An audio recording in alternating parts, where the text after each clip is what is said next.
হঠাৎই আজকে মনে হলো যে আজকে চিড়ের পোলাও বানালে কেমন হয়। অনেক দিন হয়ে গেছে এই রেসিপিটি আমি বানাই না, তো একটু হাতটা ঝালাই করে নেওয়া যাক, কি বলো? তো শুরুতেই যেটা দরকার, চিড়েটা ভিজিয়ে রাখা। এগুলো ঘরেই আনা ছিল, মোটা চিড়ে আর পাতলা চিড়ে, চিড়ে হয় দু প্রকার। তো আজকের মতো আমার ঘরে মোটা চিড়েই ছিল। আর পাখি এগুলো খাবে না আগেই জানতাম, তাই ওকে আমি করে দিলাম ম্যাগি। এবার স্পেন্সার থেকে আনা হয়েছিল আটা ম্যাগি, তো ওকে আটা ম্যাগিটা করে দিলাম। আর ওই যে স্পেশাল রান্নার জন্য আমি আবার একটু চপিং বোর্ড আর ছুরি কাচির ব্যবহার করি। এমনিতে কিন্তু আমি সবসময় বটি দিয়েই কাটি, আর সেগুলোতেই আমি স্বাচ্ছন্দ্য বোধ করি। তো কাটাকুটি আমার হয়ে গিয়েছে, আর তেলের মধ্যে দিয়েও দিয়েছি আমি সবজিগুলো ছেড়ে।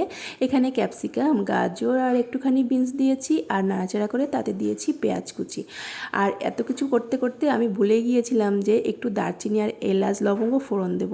তো তারপরে আর কি করা, একটুখানি সবজিগুলো সাইড করে ওর মধ্যে দিয়ে দিয়েছিলাম, ফ্লেভারটা তো আসবে। তো নাড়াচাড়া করার পর দিয়ে দিয়েছিলাম চিড়ে, ভেজানো চিড়েটা। আর শেষে, একদম শেষে দিয়ে দিলাম একটুখানি নুন, একটুখানি চিনি, আর পাখির যে ম্যাগির মধ্যে ম্যাগি মশলাটা ছিল না, সেই ম্যাগি মশলাটাও দিয়ে দিয়েছি একটুখানি, তাতে হবে আলাদা টেস্ট। তো আমি কিছুক্ষণ ঢাকা দিয়ে রেখেছিলাম, আর এবার হচ্ছে বেড়ে নেব আমাদের জন্য। তো পাখি আবার কি করলো, পাখিকে আমি যখনই বললাম যে মাম্মা আসো একটু টেস্ট করে দেখো, সে বললো না তুমি খিচুড়ি রান্না করেছো, খিচুড়ি আমি খাবো না।